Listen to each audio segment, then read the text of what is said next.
What is going on, everybody? And welcome back to the CUFO YouTube channel. You join me after Carlisle United have just booked their place at Wembley after a 3-1 win against Bradford City in an absolutely superb day, a superb game.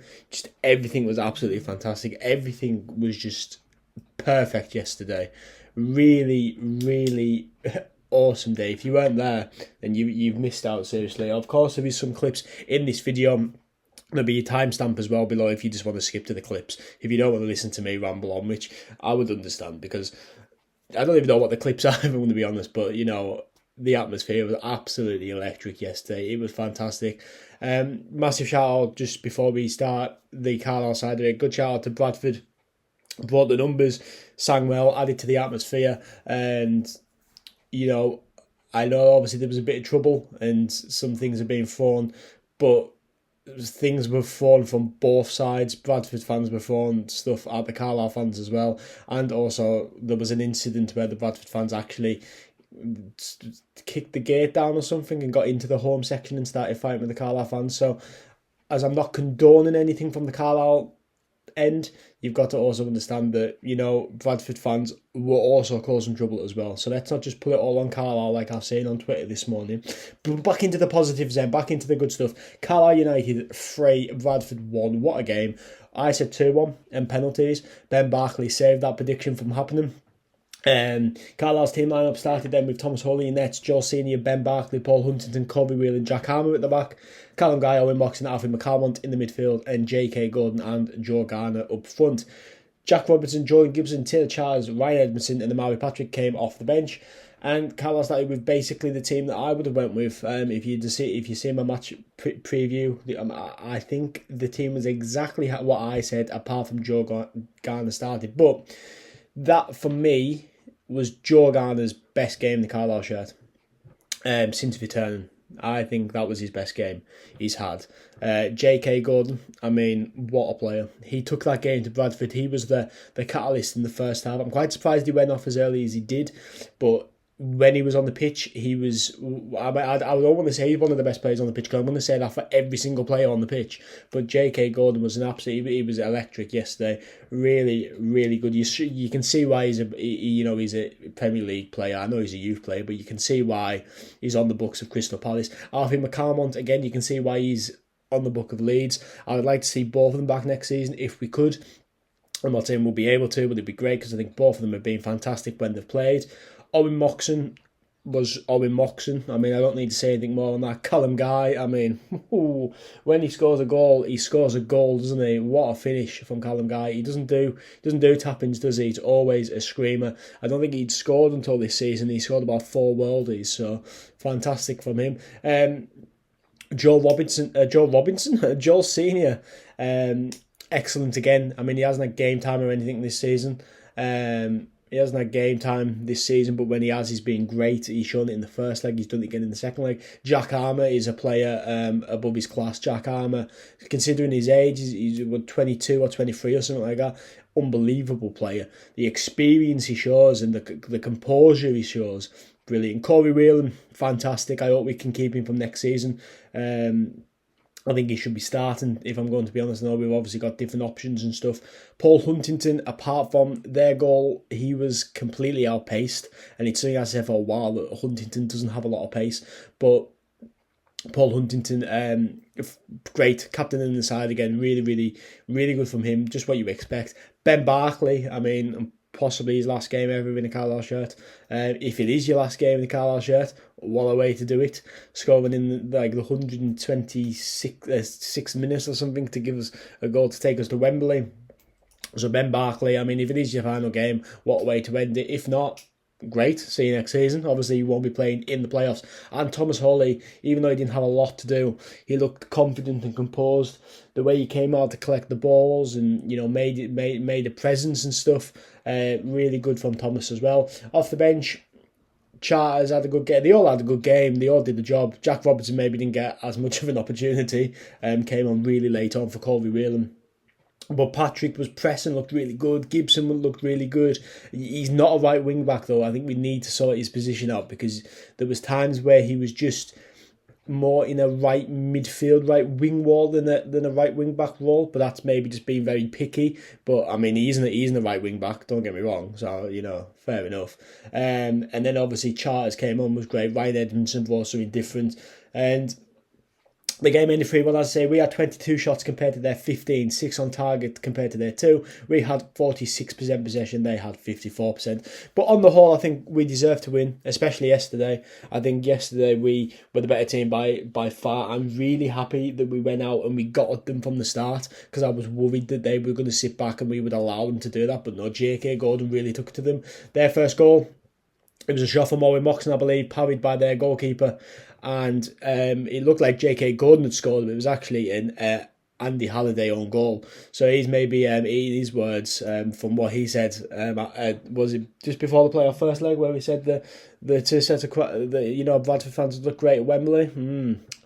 Not going to happen, I'm afraid, Paul.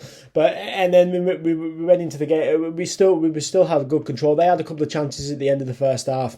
Nothing from Andy Cook though. I mean, I know he scored in Bradford's eyes like 14 million goals this season, and he's the best player in the league, and he needs to win the League Two Player of the Season. But he's played us 4 times, and he hasn't. I think he's got 1 assist. He hasn't done anything against Carlisle. Paul Huntington emptying his pockets last night, his wallet, his keys, and Andy Cook in there.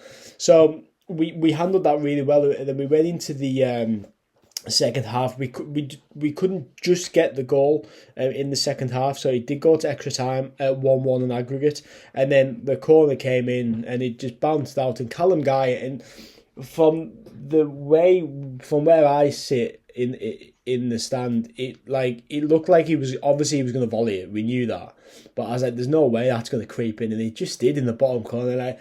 He'll never hit a strike cleaner than that, surely. The connection just to get it through everyone and to get it into the back of the net. A really good goal from Callum Guy, absolutely fantastic goal from him. And the crowd was going absolutely crazy. It was going mental. I remember I texted someone from work, and I won't repeat what was said because, as I said, I've never sworn on this channel before, but we were buzzing. We were like, get in, and then we came out after the second half, after half time, and within about 41 seconds, maybe not even that, Matt Derbyshire had scored for them a long ball, and as I say, Huntington, just the pace wasn't on his side, and that their player got past him. Thomas came out to try and he squared the ball, and then Matt Derbyshire put it in, and Bradford fans really got up for that, and that made the tie a little bit more nervous at 2-1, 2-2 on aggregate. But then a cross came in. I don't even know who crossed it. I'm going to guess it was Owen Moxon, because Moxon seems to be the centre of everything we do for assists and crosses. So if it wasn't Owen Moxon, I apologise. I haven't seen it back. I haven't seen anything apart from watching it yesterday. And I mean, yeah. But it come in, and Ben Barkley with the header. And to send Carlisle to Wembley, what a moment for him, what a moment for the club, what a moment for, Simo, the fans and everything. What a game. And then it finished 3-1. Bradford didn't really do anything after that goal.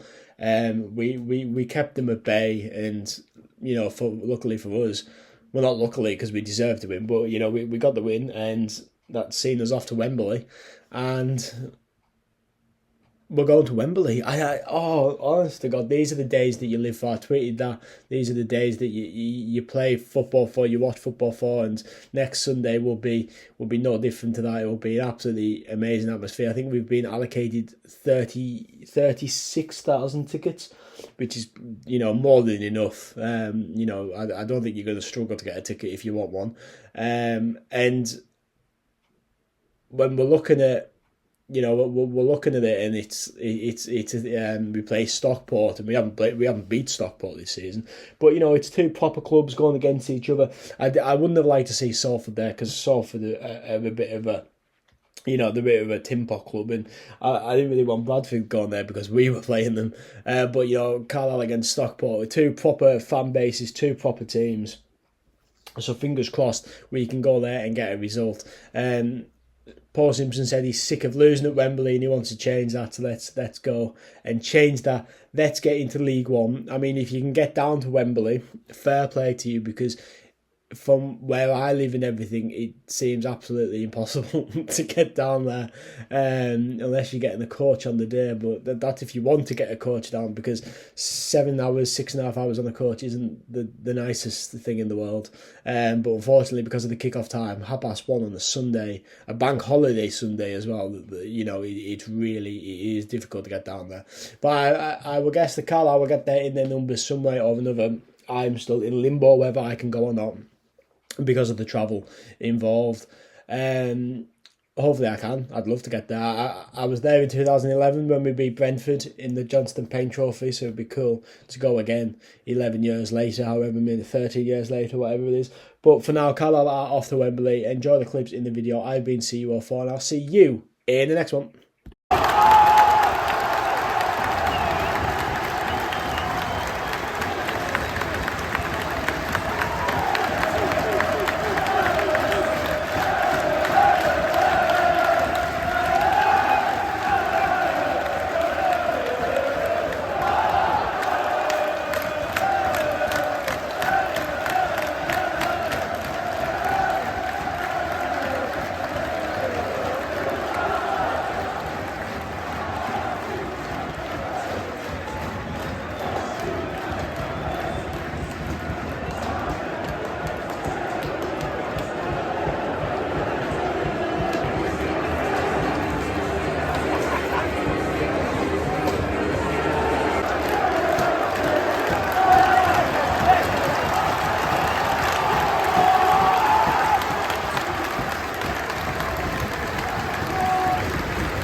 We're the famous Carlisle United don't move off to Wembley.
Lovely day out. Let's enjoy it. It's happening. I never miss, that's fact. Taking big swings, put your hand to the bat. Put me in the ring, you'll go out in a bag. Cause I sing what I mean and I bring it to the mad light.